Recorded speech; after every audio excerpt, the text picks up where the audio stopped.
DST channel में आपका स्वागत है। आज हम एमपी बोर्ड क्लास 10th की जो डूएस डायरेक्टेड हैं 5 मार्क्स के वो सॉल्व करते हैं। तो अपना जो फर्स्ट क्वेश्चन है वो है he did his work well. इसको आपको नेगेटिव में चेंज करना है। तो आप ध्यान दें, स्टूडेंट्स के डिड जो है वो सेकंड फॉर्म है डू का, तो ये पास्ट सिंपल में है या पास्ट इंडेफिनिट में है। तो इसका जो नेगेटिव बनेगा वो बनेगा ही डिड नॉट। चूँकि पास्ट इंडेफिनिट में है तो डिड नॉट आएगा। चूँकि डिड नॉट आ गया है तो ये जो डिड है इसका फर्स्ट फॉर्म ये चेंज हो जाएगा। तो ही डिड नॉट डू, फिर जो कहते हो हिज वर्क वेल। तो आपका सही आंसर है he did not do his work well. ये आपका सही आंसर रहेगा। सेकंड आपका जो क्वेश्चन है they are selling their house, आपको प्रेजेंट परफेक्ट में बदलना है। तो आप याद रखें कि अगर प्रेजेंट परफेक्ट या सीधा सा कहें परफेक्ट कोई भी टेंस हो तो वर्ब का थर्ड फॉर्म प्रेजेंट लगता है उसमें। तो ये प्रेजेंट परफेक्ट है, इसमें भी थर्ड फॉर्म लगेगा। लेकिन प्रेजेंट परफेक्ट है तो प्रेजेंट परफेक्ट में जो वर्ब होती हैं हेल्पिंग वर्ब वो होती हैं हैज़ या हैव होती हैं। तो इसमें एक वचन के साथ है जो बहुवचन के साथ हैव लगता है। चूँकि दे बहुवचन है तो दे के बाद लगेगा हैव, हैव के बाद थर्ड फॉर्म आर आपका हट जाएगा। सेलिंग, सेलिंग का थर्ड फॉर्म है सेल वर्ब है, उसका थर्ड फॉर्म है सोल्ड। तो they have sold their house, they have sold their house. ये आपका इस आंसर हो गया। इसके बाद आपका जो नेक्स्ट क्वेश्चन है वो है थर्ड क्वेश्चन है सी स्पीक्स द ट्रुथ। इसको आपको फिर नेगेटिव में चेंज करना है। नेगेटिव में चेंज करने के लिए आपको टेंस पता होना चाहिए। आपका टेंस है स्पीक्स, सी सिंगुलर है, इसमें स्पीक वर्ब में एस या ई एस लगा है, मतलब ये प्रेजेंट इंडेफिनिट है। अगर एस ई एस नहीं लगा होता सी के साथ तो वो प्रेजेंट इंडेफिनिट नहीं होता। तो she speaks the truth present indefinite है। और जब आप इसका नेगेटिव बनाएंगे तो इसमें एस हट जाएगा और सबसे पहले आएगा सी, सी के बाद आएगा डू, लेकिन एस लगा है तो हो जाएगा डू का डज, फिर आएगा not, she does not speak.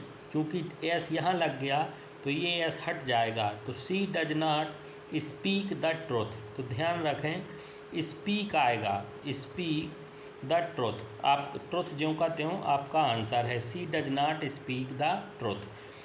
Fourth है they have been playing since here since morning, they have been playing here since morning. आपको change the sentence into past perfect continuous. तो ये प्रेजेंट परफेक्ट कंटिन्यूअस में है, आपको past perfect में। तो past perfect continuous की जो हेल्पिंग वर्ब है वो हैव की जगह सिर्फ है हैड। तो आप they had been playing here since morning, ये आपका आंसर हो जाएगा they had been playing here since morning. इसके बाद नेक्स्ट क्वेश्चन है फिफ्थ ही टीचेस हिंदी। आपको इसका पैसिव वॉइस बनाना है। तो पैसिव वॉइस के रूल्स आप याद रखें। सबसे पहले जो आप किस टेंस में है ये याद रखना है। तो ये है ही सिंगुलर है, एस लगा, मतलब प्रेजेंट इंडेफिनिट में है या प्रेजेंट सिंपल में है। फिर पैसिव वॉइस में सबसे पहले आपका जो ऑब्जेक्ट है वो सब्जेक्ट बनेगा। तो इसमें ही सब्जेक्ट है, टीच वर्ब है और हिंदी ऑब्जेक्ट है। तो ये आपका पैसिव में हिंदी जो है वो सबसे पहले आएगा, हिंदी। इसके बाद ये प्रेजेंट सिंपल में है तो जब पैसिव वॉइस बनेगा तो ये प्रेजेंट कंटिन्यूअस की वर्ब लेगा। प्रेजेंट कंटिन्यूअस की जो वर्ब है वो है is am are. Is am are में आई के साथ एम आता है और एक सिंगुलर ही सी ए तो किसी नाम के साथ एज आता है। तो ये हिंदी एक वचन में है इसीलिए इसके साथ आएगा एज। तो हिंदी एज। अब वर्ब का थर्ड फॉर्म टीच का थर्ड फॉर्म होता है taught, TAUGHT। Hindi is taught, फिर लगता है बाय और ही जो है ये आपका हो जाएगा हिम में चेंज हो जाएगा। तो आपका होगा Hindi is taught by him. ये आपका आंसर हो गया, इसको आप ध्यान रखना। इसके बाद जो नेक्स्ट क्वेश्चन है चिल्ड्रन आर मेकिंग टॉयज। इसको भी आपको पैसिव वॉइस बनाना है। चूँकि ये प्रेजेंट सिंपल में था फिफ्थ, ये प्रेजेंट कंटिन्यूअस में है। तो प्रेजेंट कंटिन्यूअस का जब भी पैसिव बनता है तो उसमें सबसे पहले के रूल्स वही चलेंगे, सिर्फ वर्ब बदलेगी, कह सकते हो टेंस बदलेगा। तो टॉयज आपका सब्जेक्ट है, यहाँ ऑब्जेक्ट है, अब यहाँ सब्जेक्ट बनेगा टॉयज। एस लगा है मतलब वर्ब इसमें कंटिन्यूअस की आर आएगी, क्योंकि कंटिन्यूअस का पैसिव जब भी बनता है तो उसमें बीइंग जुड़ता है। तो toys are being make, make का थर्ड फॉर्म है मेड, MAD मेड, बाय लगेगा और चिल्ड्रन, चिल्ड्रन आएगा ज्यों कहते हो, तो आप बाय के बाद यहाँ लिख दें चिल्ड्रन। ये आपका आंसर हो गया, इसको आप ध्यान रखें। इसके बाद नेक्स्ट क्वेश्चन है 7, इसमें rearrange the words to make a meaningful sentence. इनको आपको मीनिंगफुल सेंटेंस में चेंज करना है, तो इसके लिए आप ऐसा करें, इसके मीनिंग को समझें। सबसे पहले आप देखते हो अपन को सब्जेक्ट चाहिए, तो सब्जेक्ट आपका है चिल्ड्रन, आप सबसे पहले चिल्ड्रन लिखें 1 नंबर पे। उसके बाद चाहिए हेल्पिंग वर्ब, तो हेल्पिंग वर्ब इसमें सिर्फ वर है। उसके बाद ING, तो ये 2 नंबर पे आएगा, children were playing. 3rd number पे आएगा फुटबॉल, और 4th नंबर पे आएगा इन द पार्क। तो आपका सेंटेंस बन जाएगा children were playing football in the park. ये आपका आंसर हो गया। इसके बाद आते हैं क्वेश्चन नंबर 8 पर। तो क्वेश्चन नंबर जो 8 है, इसमें आपको नेगेटिव बनाना है। सी जो है वो एक वचन में है, और सट मतलब सी के साथ सट अगर है तो उसमें एस होना चाहिए, और अगर नहीं है इसका मतलब ये सट के तीनों फॉर्म एक से होते हैं, सट सट सट। तो ये हो गया आपका पास्ट सिंपल में है, प्रेजेंट सिंपल में होता तो एस लगता। तो जब निगेटिव बनेगा तो हो जाएगा सी डिड नॉट, ये पास्ट सिंपल में है तो सी डिड नॉट, फिर सट द डोर ज्यों का त्यों रहेगा, सट द डोर। इसके बाद लिख दें सट के बाद। इसके बाद जो नेक्स्ट क्वेश्चन है चेंज इनटू इंट्रागेटिव। तो इंट्रागेटिव में बदलने के लिए आपको कुछ भी नहीं करना है, आपको सिर्फ इतना करना है कि इंट्रागेटिव बदलते समय आपका जो हैज है, हैज को आप आगे लिखें, और उसके बाद हैज को आप आगे लिखें, ही उसके बाद लिखें, हैज ही टेकन, टेकन लिखें, और फिर टी लिखें। चूँकि इंट्रागेटिव है तो इंट्रागेटिव में महत्व जो है वो है क्वेश्चन मार्क का, तो आप टी के बाद ऐसा क्वेश्चन मार्क ज़रूर लगाएं। तो हैज ही टेकन टी, ये आपका इंट्रागेटिव हो गया। इसके बाद नेक्स्ट क्वेश्चन है, क्वेश्चन नंबर जो आपका 10 है, सी लिव्ड इन शिवपुरी। इसको भी इंट्रागेटिव बनाना। तो लिव्ड जो है वो वर्ब का सेकंड फॉर्म है, और सब्जेक्ट के बाद सेकंड फॉर्म सिर्फ एक ही टेंस में लगता है, वो है पास्ट इंडेफिनिट या पास्ट सिंपल। तो इसका इंट्रागेटिव बनाओगे तो सबसे पहले आएगा डिड, DID, फिर आएगा सी, चूँकि पास्ट इंडेफिनिट था इसलिए लिव्ड का डिड आगे हो गया, तो did C live in Shivpuri. Shivpuri के बाद आप क्वेश्चन मार्क लगा दें। ये आपका हो गया इंट्रागेटिव, चेंज हो गया। इसके बाद आते हैं नेक्स्ट में 11th, Anita read the Ramayana every day. इसका आपको नेगेटिव बनाना है। तो चूँकि अनीता के बाद जो अनीता एक वचन में है, रीड में एस होना चाहिए, नहीं है, मतलब ये पास्ट इंडेफिनिट में है। तो अनीता के बाद आप लिखें did not, Anita did not read the Ramayana every day. ये आपका नेगेटिव हो गया, इसको आप याद रखें या ध्यान। इसके बाद है question number 12, he taught English. इसको आपको प्रेजेंट इंडेफिनिट या प्रेजेंट सिंपल में चेंज करना। तो ही टॉट इंग्लिश में टॉट सेकंड फॉर्म है, ये इंडेफिनिट में फर्स्ट फॉर्म आ जाएगा। तो टॉट का फर्स्ट फॉर्म है वो है टीच, TEACH, टीच। चूँकि ही के साथ टीच में एस लगता नहीं है, ES लगता है, तो ही टीचेस इंग्लिश। ये आपका हो गया चेंज, ही टीचेस इंग्लिश। ये आपका इस प्रकार से चेंज हो गया। इसके बाद आते हैं अपन नेक्स्ट क्वेश्चन पर। Question number 13, he is too weak to go to school. आपको सो दैट में चेंज करना है। तो he is too weak to go to school में आप सो लगाएं, तो इसमें आप इस टू को लगा के सो लगा दें, ही इज़ सो वीक। फिर वीक के बाद जो टू लगा है उसको आप इस टू को हटा दें, और इस टू के बाद आप लगा दें दैट। अब इसके बाद याद रखना ज़रूरी है स्टूडेंट्स कि दैट के बाद गो स्कूल नहीं आएगा, दैट के बाद सब्जेक्ट आता है, और सब्जेक्ट यहाँ पर क्या है, ही। तो आप दैट के बाद लिखें ही।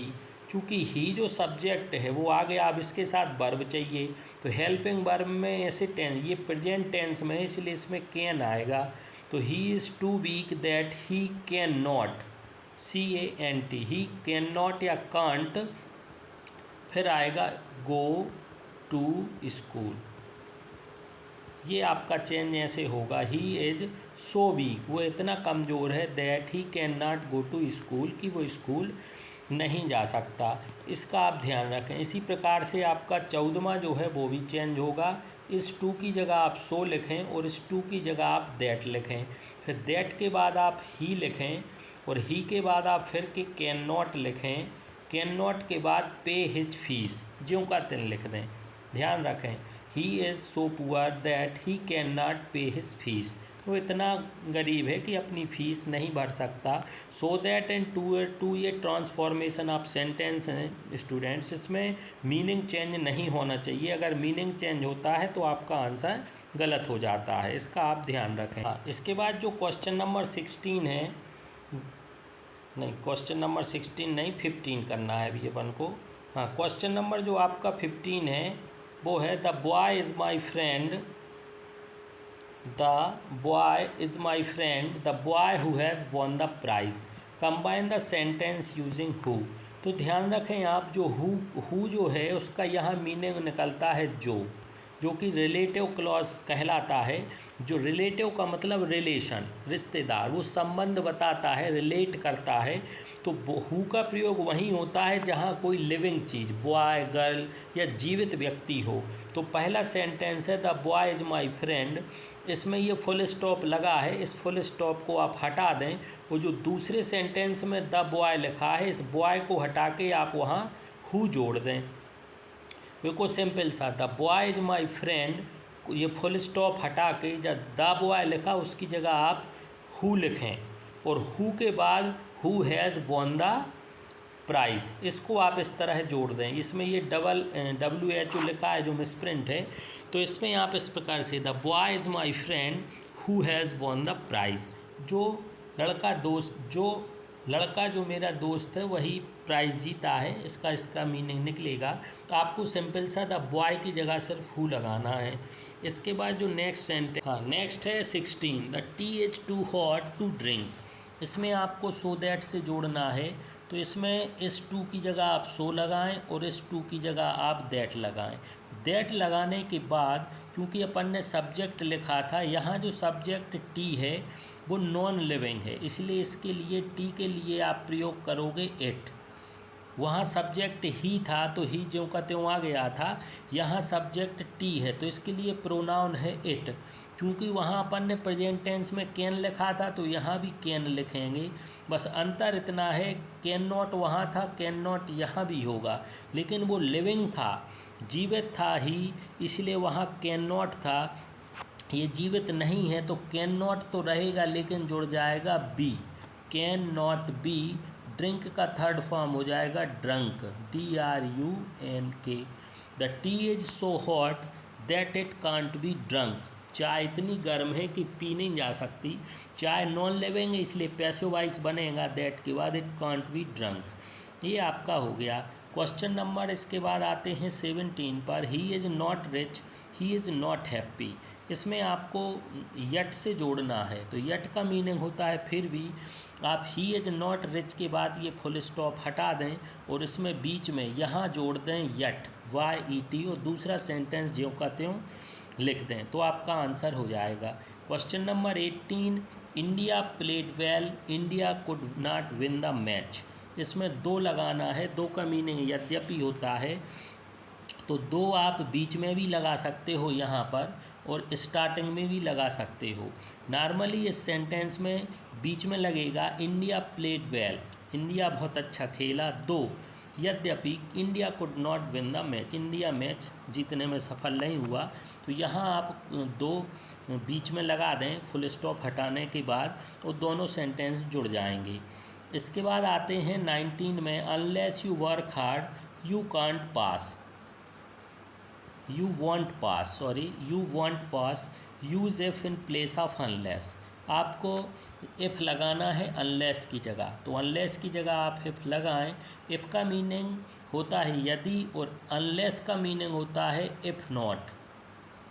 तो आप देखें, आपने अनलेस हटाया मतलब इफ़ नॉट हट गया, लेकिन जोड़ा आपने सिर्फ क्या है इफ़। तो आपको कहीं ना कहीं नॉट तो जोड़ना पड़ेगा। तो इसके लिए आप जो यू वर्क हार्ड है इसको नेगेटिव में बना दें। तो इफ़ यू के बाद लिख दें do not, if you do not work hard. और दूसरा सेंटेंस ज्यों कहते हो, if you do not work hard, ये दूसरा सेंटेंस कॉमा के बाद यू वॉन्ट पास। अगर तुम कठिन परिश्रम नहीं करते तुम फेल हो जाओगे या पास नहीं होगे। तो ये आपका आंसर हो गया, if you do not work hard you want pass. Question number 20, work hard खाली स्थान you will fail in the exam. और से जोड़ना है, और का मतलब होता अन्यथा या अथवा। तो वर्क हार्ड ये फुल स्टॉप हटा दें और यहाँ बीच में जोड़ दें और you will fail in the exam, work hard और you will fail in the exam. ये आपका आंसर है। इसके बाद है क्वेश्चन नंबर 21। तो 21 जो है, he did not go to school he was ill. आपको इसमें बिकॉज से जोड़ना है। बिकॉज का मतलब होता है क्योंकि, जो कारण बताता है। तो he did not go to school, वो स्कूल नहीं गया क्योंकि वो बीमार था। तो आप यहाँ फुल स्टॉप हटा दें और इस यहाँ जोड़ दें because, he did not go to school because he was ill. Next question है 22, if you don't come to school regularly you won't learn your lesson. तो इसमें आपको इफ़ की जगह अनलेस लिखना है। तो आप इफ़ को हटा के लिख दें अनलेस। इसमें ध्यान रखें, अपन ने इफ़ हटाया और अनलेस जोड़ दिया। तो इफ़ के साथ अनलेस में नॉट पहले से होता है, इसलिए आपका ये नॉट हट जाएगा और आपका जो है इफ़ और डोंट दोनों हटेगा। Unless you come to school regularly you won't learn your lesson. तुम स्कूल रोज़ नहीं आओगे, तुम्हें लेसन याद नहीं होंगे। इसका ये मीनिंग है। क्वेश्चन नंबर नेक्स्ट जो है वो है 13, as it was yesterday there were no children in the school. आपको बिकॉज का यूज़ करना है। हाँ, तो इसमें आप करना, क्वेश्चन है एज इट वॉज यस्टरडे। चूँकि बिकॉज जो है वो स्टार्टिंग में नहीं लगता है तो एज हट जाएगा और बिकॉज जो है वो बीच में ही लगता है। तो या तो आप इट वॉज सैटरडे बिकॉज ऐसा कर सकते हो, अदरवाइज जो सही है वो है आप पहला सेंटेंस लिखें there were no school in the children. ये साथियों सबसे पहले लिखा जाएगा।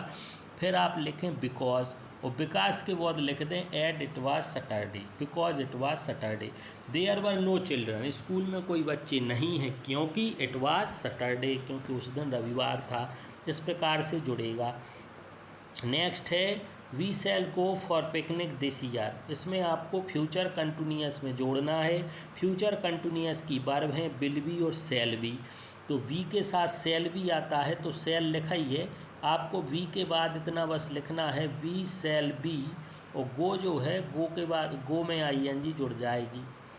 We shall be going for picnic this year. ये फ्यूचर कंटिन्यूअस में चेंज हो गया है। ये आपका आंसर है। नेक्स्ट है 25 बर्ड्स माइग्रेट इन विंटर। आपको पास्ट कंटिन्यूअस में चेंज करना है।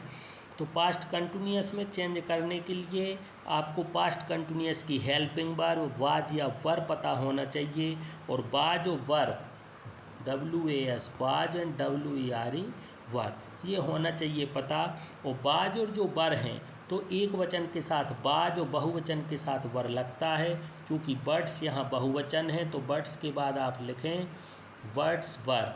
फिर माइग्रेट में ING आएगा तो MIGRAT, आप ई हटा के जोड़ दें TING तो माइग्रेटिंग हो जाएगा MIGRATING। ये इस प्रकार से जुड़ जाएगा MIGRATING,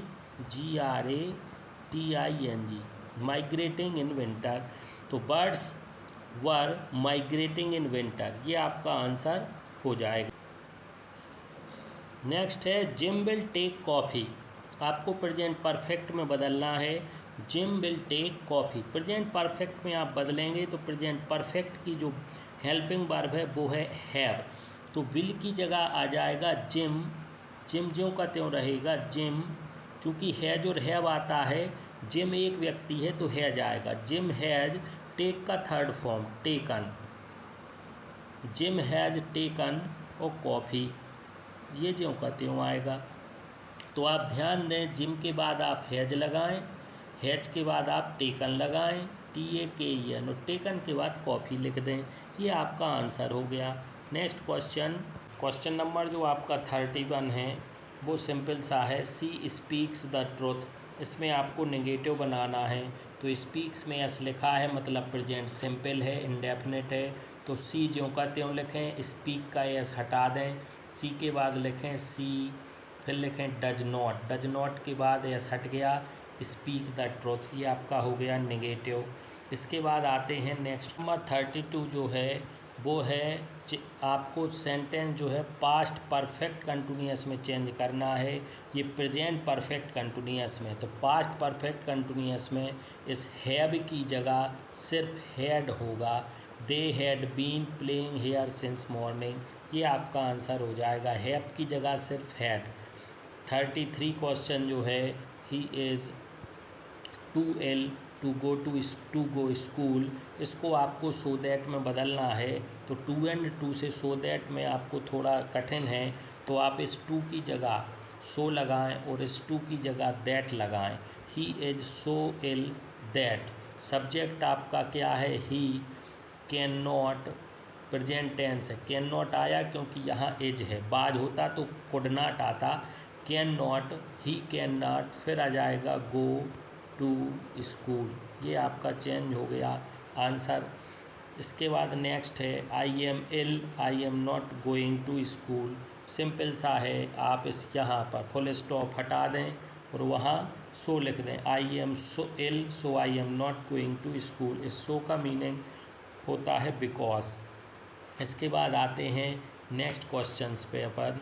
इसके बाद साथियों जो नेक्स्ट क्वेश्चन है आपका 36, ये अपन ने शुरू में कर लिया है 37 और 38, तो ये आप वहाँ से करें। इसके बाद आते हैं 39 पर, Delhi is larger than Bhopal, इसको आपको पॉजिटिव डिग्री में बदलना है। तो पॉजिटिव डिग्री में बदलते हैं तो सबसे पहले आएगा भोपाल, तो आप सबसे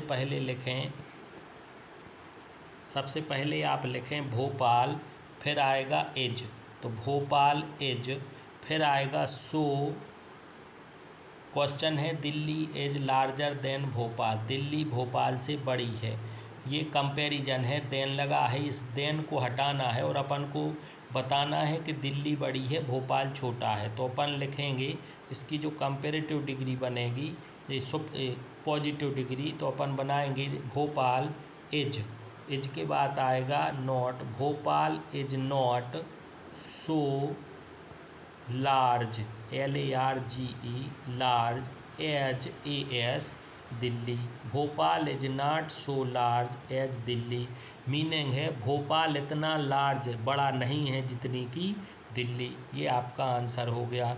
इसके बाद क्वेश्चन नंबर जो 40 है ये अपन नेगेटिव बना चुके हैं, 41 42 ये रिपीटेड हैं इसमें क्वेश्चन बैंक में, ये आपको नहीं करना है या जो शुरू में किए वो कर लेना है।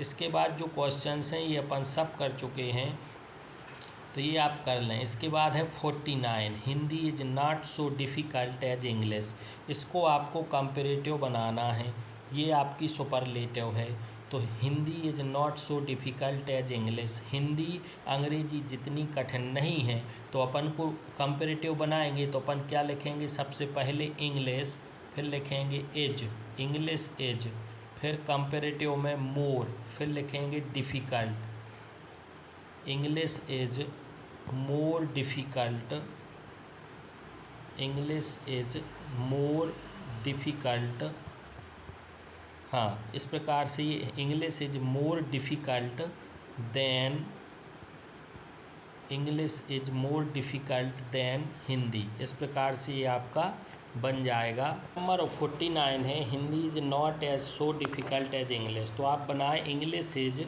मोर डिफ़िकल्ट देन इंग्लिश या देन हिंदी, सॉरी यहाँ आप इंग्लिश की जगह कर लें हिंदी, ये हिंदी आएगा, English is more difficult than Hindi, ये आपकी कंपेरेटिव डिग्री है।